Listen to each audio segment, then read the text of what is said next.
खुलुमबाय आं जनालि बर' गोजोन मोनाबिलिनि बयनिसिमबो गाहाम हामलायनायखौ जासिहरनाय थाबाय। आसा खालामो नोंथांमोनाबो मोजाङैनो दङ। दिनै 2023 मायथाइनि 22 सेप्तेम्बर नोंथांमोननि थाखाय आं गोदान खौरां लानानै फैदों। अन्नानै नोंथांमोना भिडिअखौ जोबजासे नायलांदो। हादरनि गाहाय मन्त्रि नरेन्द्र मदिनि मोनसे गिदिर फोसावनाय। दानिया गासैबो भारत हादरनि सुबुंफोरा बेंक एकाउन्टआव थाइसेबो रां गैयाब्लाबो 10,000 रांखौ दिहुननो हासिगोन। भारतनि गाहाय मन्त्रि नरेन्द्र मदिया फोसावनाय बादिब्ला जाय बिथांमोनहा जन धन एकाउन्ट दं बिथांमोनहा बेंक एकाउन्टआव थाइसेबो रां गैयाब्लाबो 10,000 राङै बेंकनिफ्राय दिहुननो हागोन। लोगोसे बेनि अनगायैबो गोबां सुबिदाफोरखौबो होनाय जागोन होननानै फोसावदों। बेनिखायनो नोंथांमोना जुदि जन धन एकाउन्ट खुलिनाय गैयाब्ला थाबैनो खुलिदो आरो सरकारनि होनाय सुबिदाखौ लानो नाजादो। नोंथांनि न'खरनि बा नोंथांनि एसे एनै आंखालखौ बेबादि सुबिदाजोंबो सुफुंनो हायो। उत्तर प्रदेश रायजोनि फिरजाबादाव सासे दुथां सुबुङा गावनि नैथि बिसिनि 16 बोसोर बैसोनि फिसाजोखौ जिनाहारि खालामदों। दुथां बिफाया जिनाहारि खालामनायखौ भिडिअ बानायना लानानै फिसाजोखौ हुमखि होदोंमोन। जुदि सोरनोबा बे बाथ्राखौ खोन्थायोब्ला ससियेल मिडियायाव भाइरेल खालामगोन होनना सिगिबोदोंमोन। नाथाय दुथां बिफानि बेबादि आखुथायखौ सिरि सिरि बेसेबां सहायबावनो सहायनो हायैलाय फिसाजोआ गावखौ खालामबोनाय जाथायनि सायाव गावनि बिमानि सिगाङाव फोरमायना लायो। बेनि उनावनो गथ'नि बिमाया गावनि फिसायनि सायाव जिनाहारि खालामनायनि दायाव थानायाव केस थिसनो आरो दायनिगिरि दुथां बिफाया पुलिसजों एरेस्ट खालामजाबाय। दुथां बिफानि मुङा राजुखौ दायो एरेस्ट खालामनानै थानायाव दैथायहरनाय जाबाय।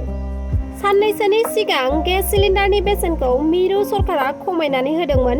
दा बे गेसखौ बेसेन खमायनायनि उनाव मिरु सरकारा मोनसे गोदान नेम दिहुननानै होदों।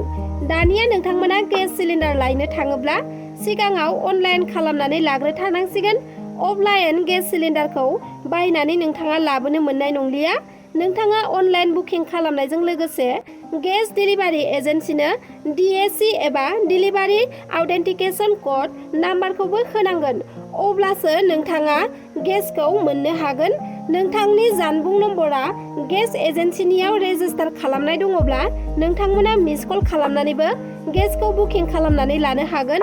लोगोसे नोंथांमोना आधार कार्डखौबो गेस एजेन्सिजों लिंक खालामना लाथारनो नांसिगोन। नङाब्ला नोंथांमोना गेस सिलिन्डारखौ मोननो हानाय नंलिया। बेनिखायनो सम थानायावनो नोंथांमोना आधार कार्डखौ गेस एजेन्सिजों लिंक खालामाखैब्ला थाबैनो लिंक खालामनानै लादो। बाक्सा जिल्लानि रुप'यिआव रबिबारखालि आइजो अनसाय आफादनि बानजायनायाव समाजारि सांग्रांथि मेल जालाङो। बे मेलाव रुप'यि दख'रा दुलाराय बर' आइजो अनसाय आफाद, रुप'यि दख'रा एबसु, रुप'यि गुदि बर' थुनलाइ आफाद, रुप'यि बियाब दुलाराय बाथौ गौथुम, रुप'यि बाजार जौगाखां आफाद, जथायै anti social activities monitoring committee रुप'यिआ रुप'यि ओनसोलाव सोमजिनाय बायदि बायदि जेंना आरो गाज्रि थासारिफोरखौ नोजोर बोनानै होबथानायनि राहा लानायनि थांखिजों हानजा सुरदों। बर' समाजाव हाबा जाखानाय हौवा हिन्जावा गथ' गथाय नागारना दोनखारलायनाय, उन्दै बैसोआवनो हाबा खालामनाय आरो थिर खेलाखौ बन्द खालामनांगौ। सक बाजाराव जौ सेरेब फाननायखौ बन्द खालामनांगौ। लोगोसे ड्राग्स गान्जा सोबनायनिफ्राय गोजानाव था बायदि बायदि स्लगानजों हानजा सुरनानै रुप'यि ओनसोलखौ गोमसार होदों। बिथांमोना बुंनाय बादिब्ला एन्टि ससियेल एक्टिभिटिसफोरा सानफ्रामबो सानफा एफा बांबोगासिनो दं। उन्दै बैसोआव हाबा जानाय हौवा बा आइजोआनो जा, दोनखारलायनाय, थास गेलेनाय, उन्दै उन्दै गथ'फोरा ड्राग्स सोबनाय बेफोर बांबोगासिनो दं। बेराफारसेथिं आब्रुथि गैयै ड्रेस गाननाय, उन्दै गथ'फ्रा बाइक सालायनाय आरो हाथाय बाजार जौ सेरेब फाननाय बेफोरबादि गाज्रि हुदाखौ होबथानो थाखाय बिथांमोनहा खौसे जानानै मोनफ्रोमबो बिथिंखैजाय जाहाथे सांग्रांथि जायो आरो गोग्गो समाज दाफिननो हागोनखौ नोजोर होनानै बिथांमोना बे anti social activities monitoring committee दानाय जादों होननानै फोरमायथिदों। आरो रुप'यि आनसलिकनि मोनफ्रोमबो जायगायावनो बे बेनारखौ होनाय जागोन। लोगोसे बेनि उनावनो मा राहायै गाज्रि खामानिफोरखौ होबथानो हायो बेखौ बे आफादनि गेजेरजोंनो सावरायनाय जागोन। आरो जाय खामानिखौ फुजाफोराव बाहायनो मोना बेखौ फुजा कमिटिनो गथायना होनाय जागोन आरो बुंबावोदि मोनफ्रोमबो बिथिङावनो नखरनि जेंना नुजाथियोब्ला नखरा सिगांग्रो राहा लाग्रोनो नांगोन। नखरजों लोगोसे रायजोआ राहा लाग्रोयोब्लासो बिथांमोननि गौथुम एबा एन्टि ससियेल एक्टिभिटिज मनिटरिं कमिटिया गोख्रों होबथानाय राहाखौ लानो हागोन होनना फोरमायथिदों आरो जुदि बिथांमोनाबो होबथानो हायाब्ला एबा मानिनानै लायाब्ला आयेननि राहा लानाय जागोन होननानै बुंथियो।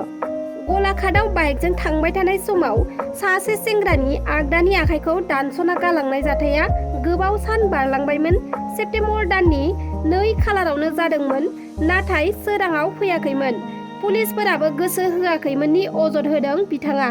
बिनि उनाव आखाइ दानस'जानाय नखरनि सुबुङा एमएलए मृणाल शइकियानि खाथियाव थांनानै अजद होनायनि उनावसो नायबिजिरनाया जादोंमोन। सोरबा सिनायमोनि गाज्रि सुबुंफोरा बाइकजों थांनायखौ बेबादि खालामदों। हराव डाम्पारजों थांदोंमोन दुथां आखाइ दानस'ग्रा सुबुंफोरा। 23 साननि बारा जाबाय बे जाथाया। पुलिसफोरा बेनि सायाव जेबो एक्सन लायाखैमोन होनना गिदिर अजद होदों नखरनि सुबुंफोरा। दासो सानै सुबुंखौ हमनानै सोंनाय फिननाय लानाया सोलिगासिनो दङ होनना मिथिना मोन्दों। हरखाब बेनि खौरां गोसारनायनि उनावनो गलाघाटनि समनि पुलिस थानानि आइसि प्रभात शइकिया आरो कनस्टेबल मनिन्द्र माधव शइकियाखौ रिजार्भ क्लज खालामनायनि बिथोन होदों होनना मिथिना मोन्दों। आसामनि पुलिस बिफानफोरखौ साननैसो सिगांनिफ्रायनो मोदोम एबा उदै देरनायनि थाखाय बडि मास इन्डेक्स एबा आनजाद लानाय जादोंमोन। बे आनजादाव आसाम पुलिस बिफाननि सा 70,000निख्रुइबो बांसिन पुलिस मावथिफोरखौ BMI आनजाद नायनाय जादोंमोन। बेनिनो 30निख्रुइबो बांसिन पुलिस मावथिफोरा उदै देरनाय रिपर्टआ ओंखारदों, जायनि थाखाय आसाम पुलिस बिफानाव खामानि मावनो थाखाय एलिजिबल नंलिया। दायो 70,000निख्रुइबो बांसिन पुलिस मावथिफोरा गावनि उदैखौ खमायनो थाखाय जोबथा 3 दान सम होबावदों आरो जुदि 3 दाननि उनावबो उदैखौ फिसा खालामना फिट जानो हायाब्ला बिथांमोनखौ साख्रिनिफ्राय आजिरा एबा BRS होनाय जागोन। नाथाय जायफोरा थायरइड बेराम दं बिथांमोनहा उदै गिदिरब्लाबो साख्रि मावनो मोनगोन। जायफोरा उदै गिदिर बिथांमोनखौ उदै फिसा खालामहोनो थाखाय देरगावनि पुलिस ट्रेनिं केम्पआव दान मोनथाम ट्रेनिं होनाय जागोन होनना फोरमायथिदों आसाम सरकारा। बिटिआरनि बिखायाव थानाय गंसेल' साइज सेन्टाराव लानानै फैदों उन्दै उन्दै लाइमोनफोरनि थाखाय मोजां खाबु। गुबुन गुबुन गेलेमुनि थाखाय क'क्राझारनि साइज सेन्टाराव खुंफुंगोन बे सेलेक्शन ट्रायल्सखौ। 12 बोसोर बैसोनिफ्राय लानानै 16 बोसोर बैसोनि हिन्जावसाफोरनि थाखाय जागोन बे सेलेक्शन ट्रायल्सआ। आर्चारि, फुटबल, एथलेटिक्स, हकी, बक्सिं, असु, काबादि आरो ताइक्वान्ड गेलेमुनि सेलेक्शन ट्रायल्सआव बाहागो लानो हागोन हिन्जावसा गेलेगिरिफोरा। फैगौ 28 सेप्तेम्बरनिफ्राय 29 सेप्तेम्बरसिम सोलिबाय थागोन गुबुन गुबुन गेलेमुनि सेलेक्शन ट्रायल्सआ। क'क्राझार सहरनि इसे जानथायनि खान्थालगुरियाव थानाय क'क्राझार साइ स्टेडियामाव गोसो गोनां हिन्जावसा गेलेगिरिफोरा थिखानाय अक्ट'आव फैनो हागोन। क'क्राझारनि साइज सेन्टार खुंथाया फोरमायनाय बादिब्ला सेलेक्शन ट्रायल्सआव बाहागो लानो गोसो जानाय हिन्जावसा गेलेगिरिफोरा गांसे फर्मजों लोगोसे जोनोमनि फोरमान बिलाइ, थंनि फोरमान बिलाइ, गेलेनायनि फोरमान बिलाइ, सोलोंथाइनि फोरमान बिलाइ, मेडिकेल आरो गांथाम पासपर्ट साइज फट' होनांगोन होनना फोरमायथिदों। दिनैनि खौराङा बेखिनियानोमोन। नोंथांमोना जुदि आंनि चेनेलखौ साबस्क्राइब खालामाखैब्ला अन्नानै साबस्क्राइब खालामनानै लादो, जाहाथे आंनि गोदान गोदान भिडिअ एंगारोब्ला नोंथांमोनाव सौहैनो हानाय बादि। लोगोसे लाइक, शेयार, कमेन्ट खालामनो दाबाव। गोजोन्थों।